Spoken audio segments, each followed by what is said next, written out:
Hey there, I'm Professor McBride, labor nurse, OB instructor, and your guide to everything OB. Let's get to it.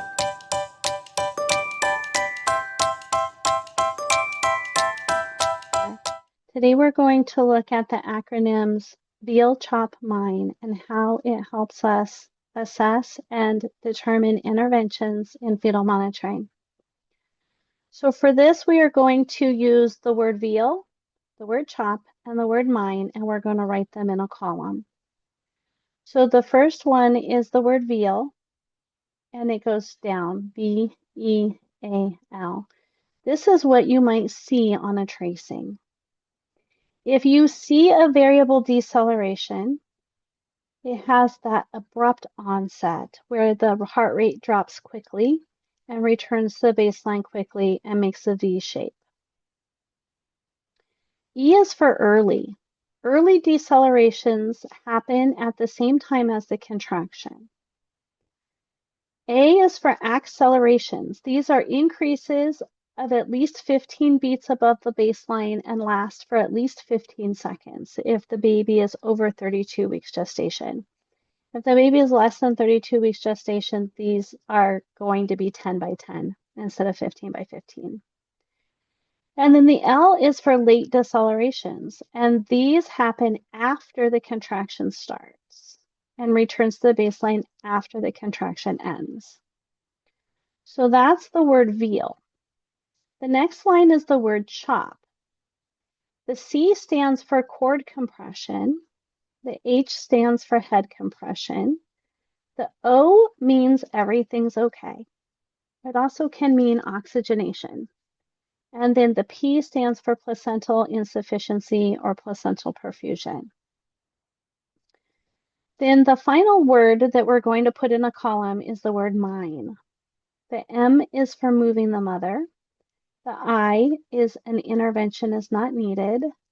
The N means no intervention. And the E is to evaluate. Now these are going to come together and create a chart for you. So if we go straight across, the V from VEAL was variable decelerations. The C from CHOP was cord compression.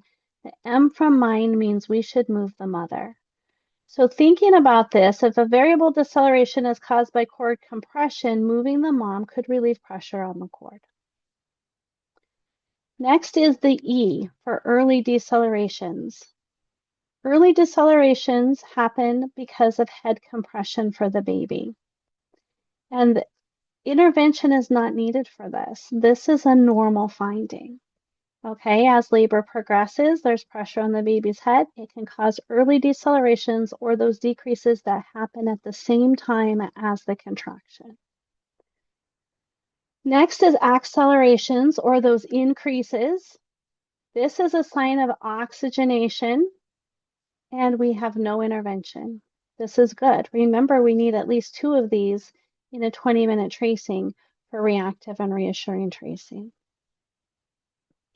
Finally is L for late decelerations. Late decelerations happen after the contraction, and it's a sign of placental insufficiency. This is the one we are the most worried about. This is the one that is dangerous for our baby. So in a previous video, we discussed what causes these, and we need to consider position, blood pressure, and contractions. So we need to evaluate why, and we need to do things that are going to improve the oxygenation, perfusion to the placenta, oxygenation for the baby. And so this is where we have to get to the point. Position changes first. Okay, maybe remember supine hypotension, maybe changing mom's position will help perfuse the placenta better. Oxygen we can consider. It is not a first line choice, but it is a consideration if, especially if mom's oxygen saturation is low. IV fluid will support blood pressure. Notify the doctor. We might need to do a C-section because the baby is becoming hypoxic. And then the T is tocolytics and turn off the oxytocin. Let's decrease the contractility of the uterus so we're getting more blood flow to the placenta. Thanks for watching. Be sure to subscribe, like, and share for new videos every week about everything OB. See you soon.